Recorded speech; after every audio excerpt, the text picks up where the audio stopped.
एक बार की बात है, महात्मा बुद्ध के शिष्य आनंद कहीं जा रहे थे।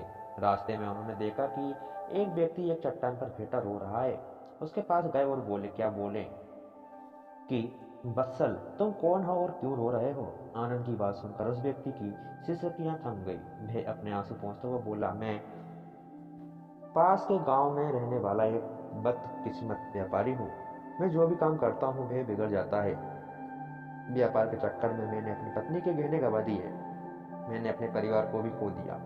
यहाँ तक कि मेरा घर भी गिरवी रख पड़ा है। मुझे तो लगता है कि मैं किसी काम का नहीं हूँ। मेरी किस्मत ही खराब है।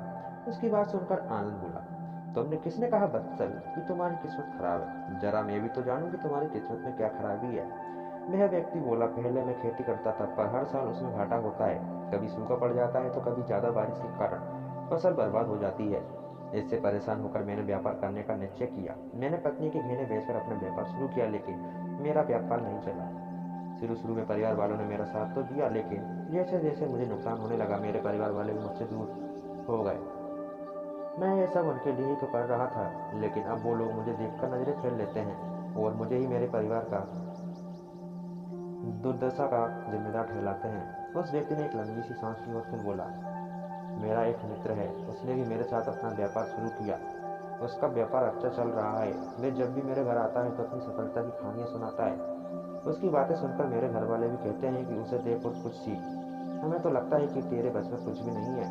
उन लोगों की बात सुनकर अब तो मुझे भी लगने लगा है कि शायद मेरे बस में कुछ भी नहीं है। अब तो मुझे अपना जीवन ही व्यर्थ लगने लगा है। मेरे मन में ख्याल आता है कि अपना जीवन समाप्त कर लूँ। मैं यहाँ भी इसी इरादे से आया था, लेकिन हिम्मत नहीं कर पाया, इसलिए एकांत में बैठकर विलाप कर रहा था। आनंद बोले, ओह ये बात है। वैसे तुम इसका अलावा कुछ और भी कहना चाहते हो? उनकी बात सुनकर वह व्यक्ति बोला, एक और मेरा हर काम खराब होता जाता है। दूसरी ओर मेरा मित्र है जो हर समय मुझे नीचे दिखाने का प्रयत्न करता रहता है। मुझे समझ में नहीं आता कि मैं क्या करूं। आनंद बोले, क्या तुम अपने मित्र की बात सुनकर दुखी हो जाते हो? हाँ, मैं उसकी बात सुनकर स्वयं को दुखी हो जाता हूँ, उस व्यक्ति ने जवाब दिया। आनंद ने पूछा, तुम किस बात का दुख होता है, अपने असफल होने का या मित्र के सफल होने का? उनका सवाल सुनकर वह व्यक्ति एक पल के लिए सोच में पड़ गया। फिर बोला, अगर सच कहूँ तो मुझे अपने असफल होने का उतना दुख नहीं होता जितने कि मित्र के सफल होने का होता है। अर्थात यदि तुम मित्र असफल हो जाए तो तुम खुशी होगे? आनंद ने प्रश्न किया। यह व्यक्ति बोला, हाँ, मुझे बहुत खुशी होगी।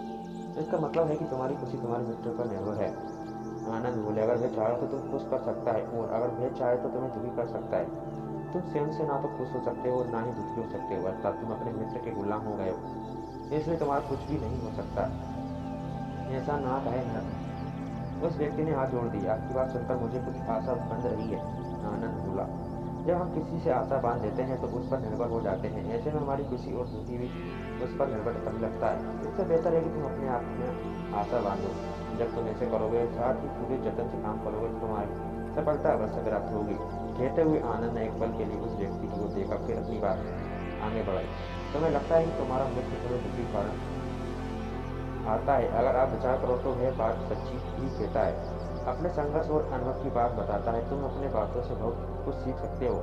तुम्हारे लिए इसका धन्यवाद करना चाहिए कि तुम्हें घर बैठे कुछ अनुभव मिल रहे हैं। तुम उन पर अनुभवों का लाभ उठाओ, नई शुरुआत करो, कर्म करो, जाओ और हार मत मानो। एक दिन तुम्हें सफलता अवश्य मिलेगी। आज तुम जिस अपना बुरा वक्त या बुरी किस्मत कर रहे हो, वह एक दिन ये बदल जाएगी। इसी के साथ तुम्हारे विचार भी बदल जाएंगे, और देखना, जब तुम्हारा अच्छा वक्त शुरू होगा तब तुम्हारा मित्र भी तुम्हें अपनी असफलताओं की कहानी नहीं सुनाएगा।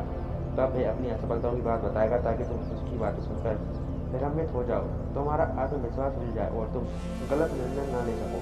लेकिन उस समय भी तुम्हारी अपनी बुद्धि का प्रयोग करना होगा। तुम्हारा मित्र जैसे आज तुम्हें दुखी करने आता है, उसी तरह उस समय भी वह दुखी करने आएगा, क्योंकि जिस तरह से उसकी दुखी देखकर तुम्हें मजा आता है, उसी तरह उसे भी तुम्हारी दुखी देखने में उतना ही मजा आता है। यह व्यक्ति बोला, आपने सही कहा, लेकिन मेरा सबसे बड़ा दुख यह है कि मेरे परिवार के लोग भी इसमें शामिल हैं। वास्तव में मैं तो अपने परिवार के लिए अच्छा करना चाहता हूँ, लेकिन वे लोग भी मेरी बात नहीं समझते। वे भी मुझे गलत कहते हैं और अब तो मेरे साथ भी नहीं